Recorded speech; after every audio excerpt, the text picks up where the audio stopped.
지난 1편에서 우리는 요양원 대신 내 집을 지키며 월 60만 원으로 살아갈 수 있는 고령자 복지주택이라는 희망의 지도를 그려보았습니다. 많은 분이 댓글로 물어보셨습니다. 다 좋은데 그래서 어떻게 들어가는 건가요? 우리 자식 집이 있으면 안 되나요? 소득이 조금이라도 있으면 자격이 안 되나요?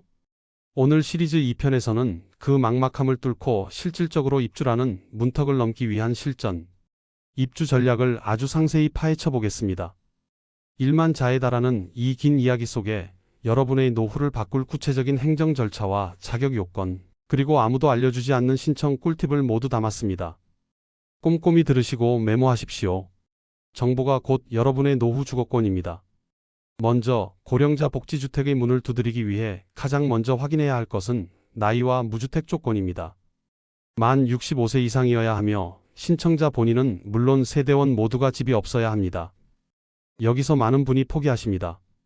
나는 지금 아들 집에 얹혀 사는데 아들 집이 있으면 신청 못하나요? 라고 묻습니다. 답은 할 수 있다입니다. 핵심은 세대 분리입니다. 자녀와 같은 집에 살더라도 주민등록상 세대를 분리하여 본인만 단독 세대주로 되어 있다면 무주택 자격이 성립됩니다.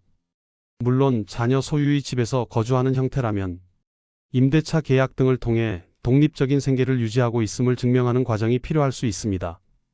두 번째는 가장 까다로운 소득과 자산 기준입니다. 고령자 복지주택은 공공임대주택의 한 종류이기 때문에 소득이 낮을수록 유리합니다. 보통 영구임대 수준의 1순위 자격을 얻으려면 가구당 월평균 소득이 전년도 도시근로자 가구당 월평균 소득의 50% 이하여야 합니다. 2026년 기준으로 1인 가구라면 약 160만원에서 180만원 선입니다. 기초연금과 국민연금을 합쳐서 이 금액이 넘지 않는다면 일단 안심하셔도 좋습니다. 하지만 주의할 점이 있습니다. 소득뿐만 아니라 자산도 봅니다. 자동차 가액은 물론이고 통장에 든 예금, 주식, 심지어 보험해약 환급금까지 모두 자산으로 집계됩니다. 보통 총 자산 가액이 2억 5천만 원에서 3억 원 사이를 초과하면 입주가 제한될 수 있습니다. 여기서 팁을 하나 드리겠습니다. 현재 본인 명의의 예금이 자산 기준을 살짝 넘는다면 노후 자금 운용 방식을 신중히 고민하셔야 합니다. 무리하게 자산을 은닉하라는 것이 아니라 합법적인 범위 내에서 자산의 형태를 연금 등으로 전환하여 월 소득으로 분산시키는 지혜가 필요합니다. 또한 자동차가 문제되는 경우가 많습니다. 일정 금액 보통 3,700만 원 선 이상의 고가 차량이나 대형차를 소유하고 있다면 공공임대 입주가 어려울 수 있으니 차량명이나 차종 선택에 있어서도 전략적인 판단이 필요합니다. 이제 구체적으로 순위가 결정되는 방식을 알아야 합니다. 신청자가 몰리면 당연히 국가가 정한 우선순위에 따라 입주자가 결정됩니다. 1순위는 생계의료급여 수급자입니다. 2순위는 국가유공자나 그 유족 중 소득 기준을 충족하는 분들, 3순위는 전년도 도시근로자, 가구당 월평균 소득 50% 이하인 분들입니다. 나는 수급자도 아니고 국가유공자도 아닌데 그럼 가망이 없나요? 라고 묻는 분들이 계시지만 결코 그렇지 않습니다.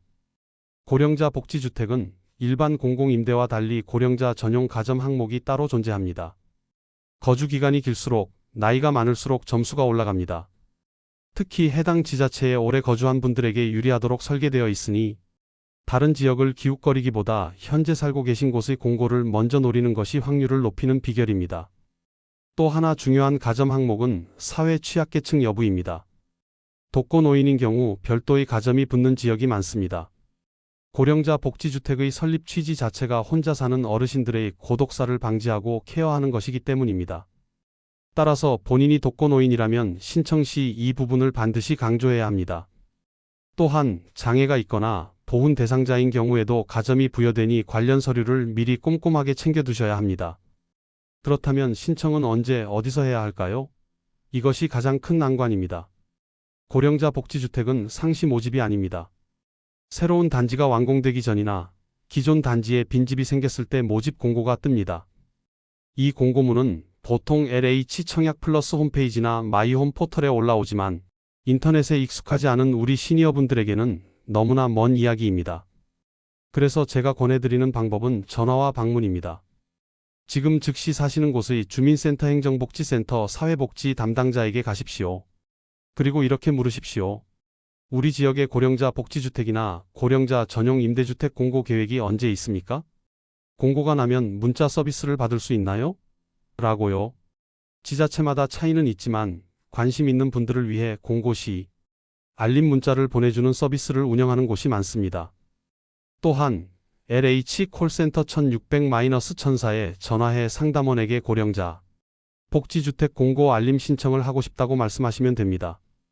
신청 시 서류 준비는 그야말로 서류 전쟁입니다.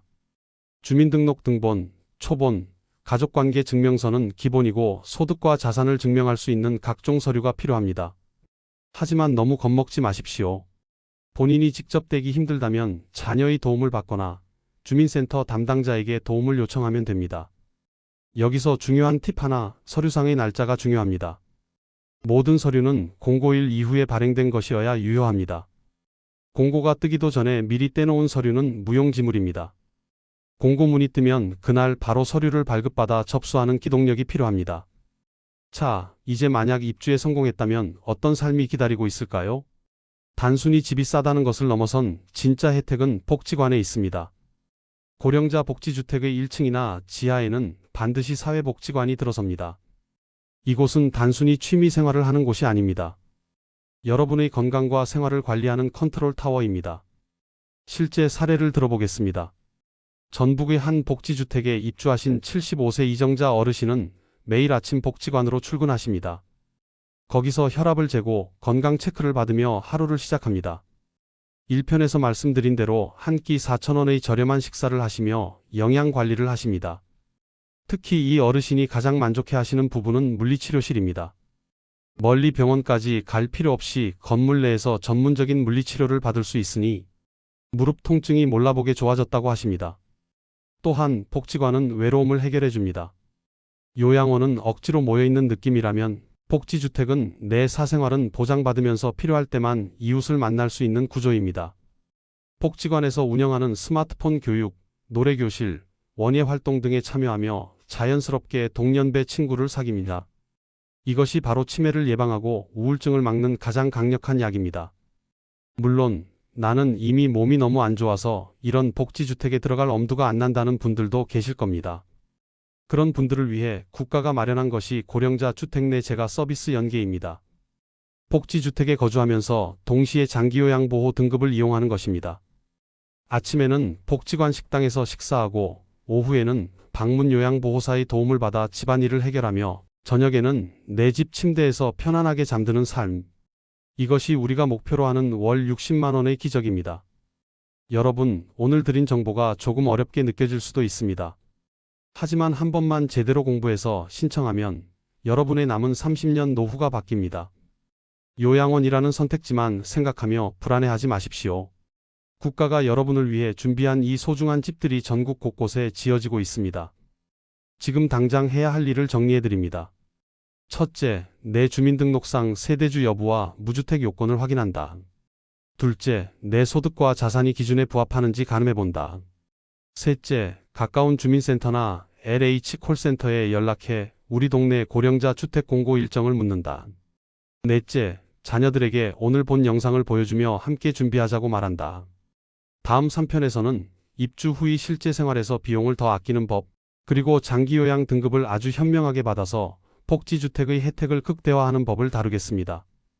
노후는 준비하는 자의 것입니다. 여러분이 당당하고 존엄한 노후를 위해 저도 끝까지 함께 하겠습니다. 긴 이야기 끝까지 경청해 주셔서 감사합니다. 3편에서 뵙겠습니다.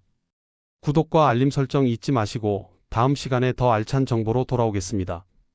감사합니다.